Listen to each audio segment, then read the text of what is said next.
Hi guys, mga good morning. Yung panibagong araw, panibagong vlog na naman po tayo mga kamuning.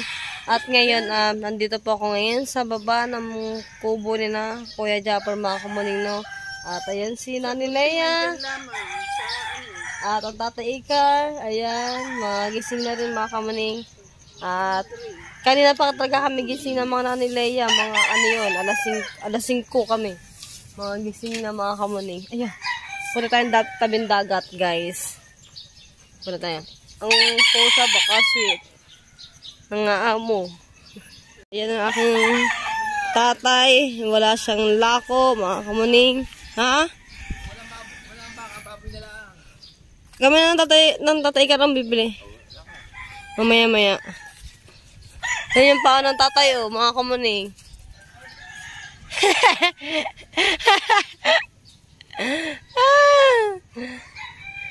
Ang dami ngayon mga basura mga kamay gawa. Ang lakas, sobrang lakas ng hangin. Pura mga dahon ng mga talisay ang mga naglalagpakan dito. So, ayun na nga mga kamaning no. Ito pa rin po yung ginagawa ni Tate Tatsuki. Good morning, Tate Tatsuki! Tate Tatsuki, hingi ako ng ganito tay. Doon, upuan sa kubo. Ha? Asa mo, pangharap tayong kuha, mga kanang sana kinistisan. O nga no, para maganda tayo na. Pagawa ka na tayo ng bahay tay? Ha? Gagawa ka na ng bahay dito? Bawal dito, bawal magtayo. Hindi, kahit kahoy lang ba dito o banda? Bawal. Bawal na. Anong gagawin mo dito tay? Ito lang, display. Display. Sayang yan. Pag ano, hihingi talaga ako sa tatay. Gagawin kong upuan doon sa kubo. Tsaka ano mga kamoy, maganda kasi kapag ganito mga upuan. Tatay na.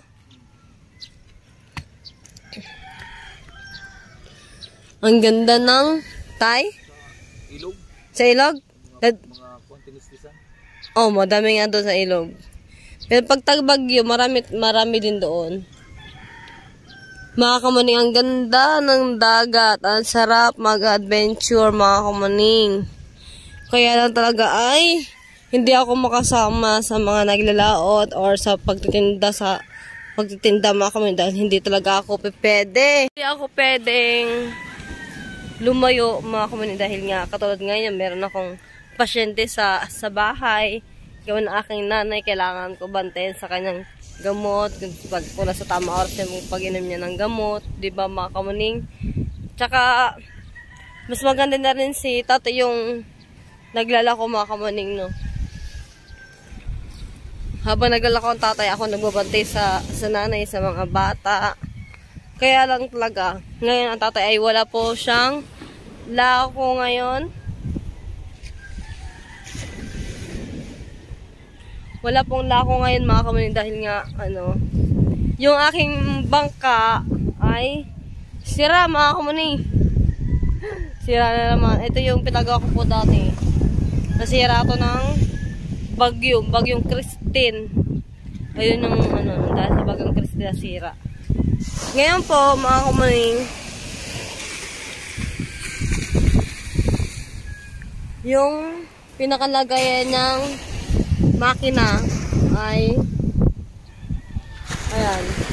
Kahapon nga sobra ako nag-alala sa tatay. Gawa nga ang tatay ay siya lang po mag-isa nagtinda.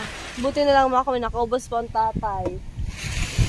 Ngayon po ang aking problema, ang tatay, yung mga bawat tawag ko sa kanya hindi po niya sinasagot. Ang lakas po ng hangin. Tapos sira nga itong bangka. Ayun yung kinatatakot ko mga kamuning. Siyempre, sira na rin tong bangka na to eh. Wala na yung dulo niya. Kaya sabi ko, tawagan ko si tatay. Kamustahin ko si tatay kung nasaan na. Hapon na nakauwi si tatay dahil yung makina ng tatay, papatay-patay mga kamuning. Hindi siya pwede pagkatiwalaan yung makina, lalo pag nasa malayo ka pupunta. Tapos hindi mo agad masasagot yung tawag, no?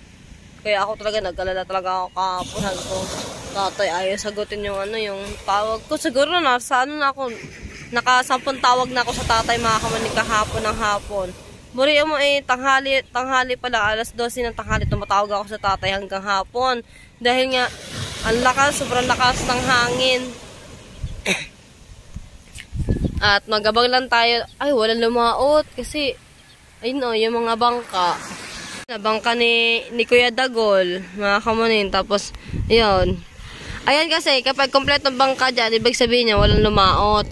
Yan, katulad noon, yun, may daladalang cooler. Ibig sabihin po niyan, ay sila po ay maglalako na sila mga kamuning. Ayan. Lako na sila. Hindi rin kaya po biro ang yung maglalako ka mga kamuning gamit ang bangka. Paswertehan na lang mga kamuning kapag marami pong bisita. Ayan. Ayan ang tatay. Ayan ang tatay. Saan kayo pupunta ka aking daddy? Saan kayo ito pupunta? Saan ka pupunta, tay? Ha? Saan yung tatay ko,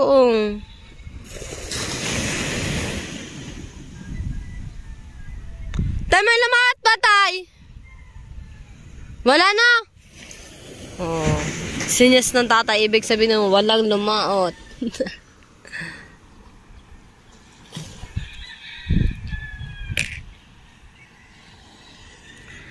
Sabi ng tatay kanina, gagawin po doon niya yung makina para makalaot bukas po ang tatay. Kasi kung hindi ayusin ng tatay yung makina, nako, wala po kami panggastos dito araw-araw.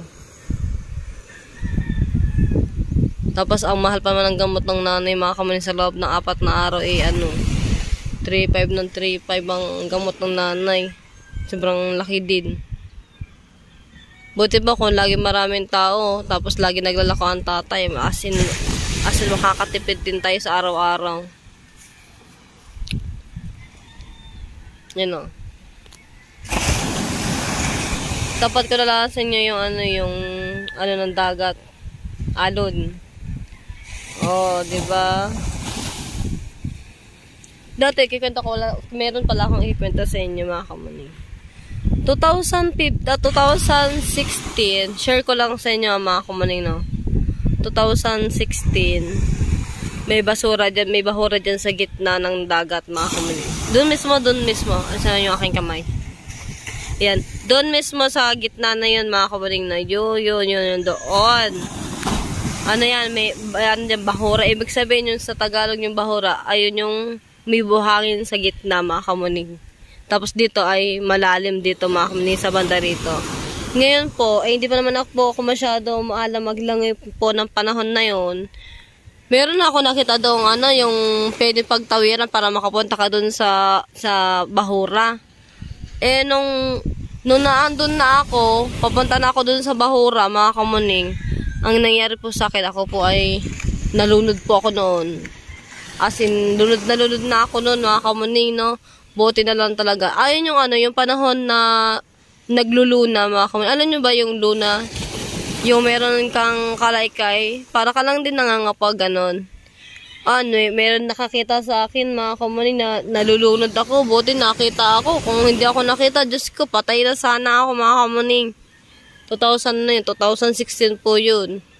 Ang wala po nakakaalam nun, kundi kami lang po dalawa ng Ninang Desmond nun. Ang Ninang Desmond po ang sumagip po sa akin ng mga panahon na yon. Buti na lang natuto na ako maglangoy. Ganun pala yun mga kamuning, kapag kahit maalam ka maglangoy, kapag mayroon kang naapakan na lugong sa ilalim ng dagat, hindi ka basta-basta makakaalis dahil ihigopin kanyang pailalim mga kamuning. Ayun yung lugong, ibig sabihin yun parang yung may hukay na sobrang ang lalim. Ayun yung ibig sabihin na yun mga kamuning. Buti na lang talaga, nabuhay pa ako. Kung di ako nabuhay, mga kamuning, nako, wala kaming bahay na maayos, na matutulugan. Hindi ako magiging vlogger, mga kamuning, Kaya, thank you Lord, dahil binigyan pa niya ako ng pangalawang buhay. Ayan, thank you Ama. At di mo rin ako pinabayaan sa araw-araw. Yan. At pagalingin niyo po si nanay mga kamuning. Yung yung alon lang yung pinapakita ko sa inyo mga kamuning kung ano ba, para ma-press ko yung kasi umaga pa lang po ngayon eh. 6:15 na po ng umaga po. Ayan. Katulad niya, may lalaot na mga kumuning. Ayan.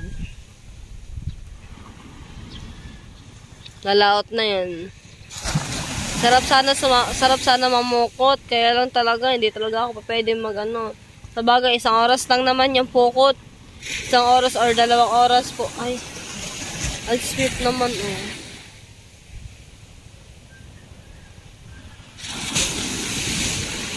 Ang sweet. Shout out. Kaya din ako na agad din na nagising. Dahil sobrang ang lamig mga kumuning. As in malamig na malamig po talaga. Di ako di ako nag-aircon kasi nga sobrang lamig. Tapos binuksan ko na lang yung aking bintana doon sa aking kwarto. Ayun yung pinaka-electric fan ko mga kumuning, yung bintana. Tapos sobrang lamig. Tapos wala ka pa naman kaya kapag matutulog. Kaya, yun. O, diba? Ang tahimik ng kapaligiran.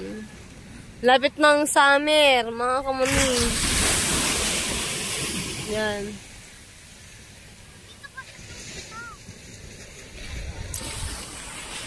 Dati, sa Tibalit pala yung kasama ko mga kamuning pag lakad-lakad lang doon tuwing umaga.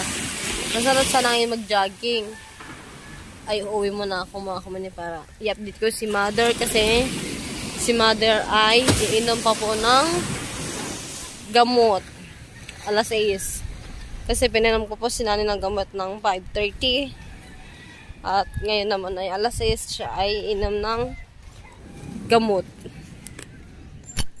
Ang inom kasi ng gamot ng nanay 5:30 to 6 a.m. to 6 p.m. hanggang alas 8 ng gabi. Ayun yung mga iniinom ng nanay na gamot. O, diba? At ngayon na nga, ayan, nandito na tayo sa kubo. Guys, sa mga gustong ay, pusa. Kakatakot na pusa. Guys, sa mga gusto mag-rent ng kubo, ayan. Meron po kami dito, mga kamuning. Hindi pa po yan tapos. Kaya mga kamuning, kaya gusto ko din humingi ng upuan kay Tate Tatsuki. Dito ko ilalagay sa kubo. Para pag may mga bisita, din sila uupo. Pero kulang pa rin naman yan, mga kamuning. Kulang pa siya ng mga lamesa. Ayan. Ano to? Ilang kubo ba? Ilan ba to? Tignan nyo mga kamuning ako, ilang kubo to. Isa. Isang, 2, 3. Ay, wait lang. Nga. Ayan o. Ito ay pang 3, 4, 5. Ay, sabi kasi ng tatay, gagawin daw niya yung 6. Para nga naman sa summer, meron kaming pagkakitaan.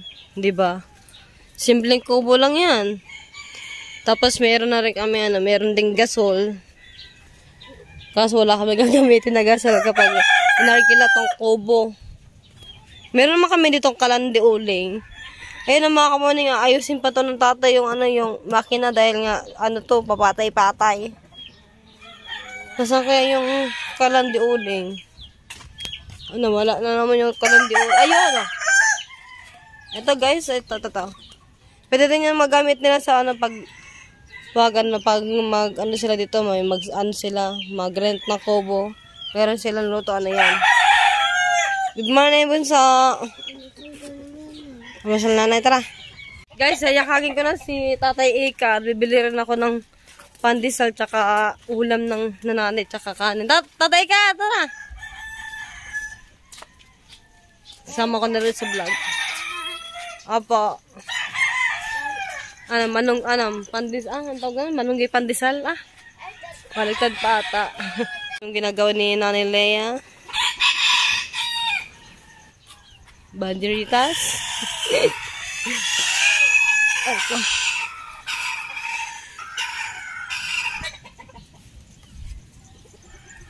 Umaga na mga kamuni, maliwanag na. Patay natin yung ilaw. Yan, mga tulog pa po. Tulog pa si Mateo, patay natin yung ilaw. Bibili akong ulam. Baka? Ha? Ang palaya? Tako mo. Yan, sa tatay Ikar ako ay magpapasama. Magmumotor kami ng tatay Ikar.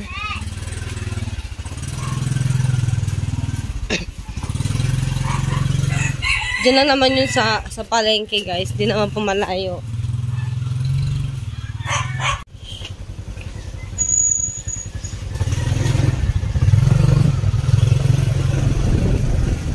Hirap yung tricycle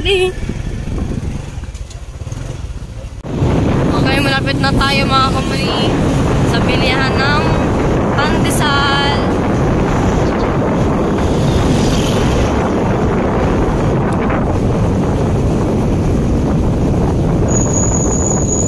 Nandito kami bibili ng pandesal yan dyan. 100 pesos po, tapos po isang rino po na malaki. Alright, so mga kamay, dito na tayo sa, sa Bukana.